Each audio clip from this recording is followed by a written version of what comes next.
साथीहरू, राष्ट्रिय स्वतन्त्र पार्टीको नेत्री झापा क्षेत्र नम्बर 1 को उम्मेदवार निशा डाङ्गीज्यूको यो कुरा सुनाऊ है त। पक्षमा र यो देश समृद्ध बनाउनु पर्छ भन्ने पक्षमा उभिएर यहाँ उपस्थित हुनुभएका सम्पूर्ण आमा बुबा दाजुभाइ तथा दिदी बहिनीहरूमा म निशा डाङ्गीको तर्फबाट नमस्कार। म प्रत्येक टोलमा जाँदाखेरि उत्साहका साथ हेरिदिनु भएको छ आमा बुबाहरूले।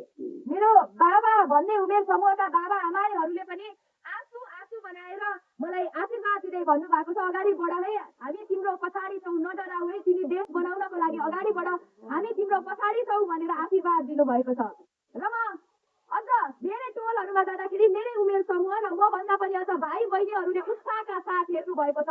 तपाईँ भन्दा अगाडि आउनुभएको नेताहरूले आशा त देखाउनु भयो दिदी, तर हामीलाई निराशा तपाईँहरूले चाहिँ नगरिदिनुहोस् है भनेर धेरैजनाले मलाई सरसल्लाह सुझाव दिनुभएको छ। यहाँहरूकै सरसल्लाह सुझाव लिएर मात्रै हामी अगाडि बढ्न सक्छौँ, अरू हामीसँग केही पनि छैन, मात्र तपाईँहरूको सरसल्लाह सुझाव र आशीर्वाद लिएर अगाडि बढ्छौँ भनेर हामी अहिले यहाँहरूको टोलमा घर घरमा आइपुगेका छौँ। यो भनिरहँदाखेरि यही टोलले यही गाउँले 2 पटकसम्म यहाँबाट सांसदहरू पठाइसक्नु भएको रहेछ। मलाई थाहा छैन उहाँहरू प्रतिनिधि सभाको उम्मेदवार हुँदै गर्दा भोट माग्नको लागि कसरी यहाँहरूको घर घर दैलोमा आउनु भएको थियो मैले हेर्न पाएको थिइनँ, मैले सुन्न पाएको छैन।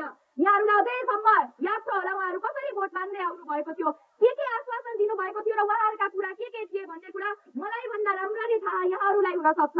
तर म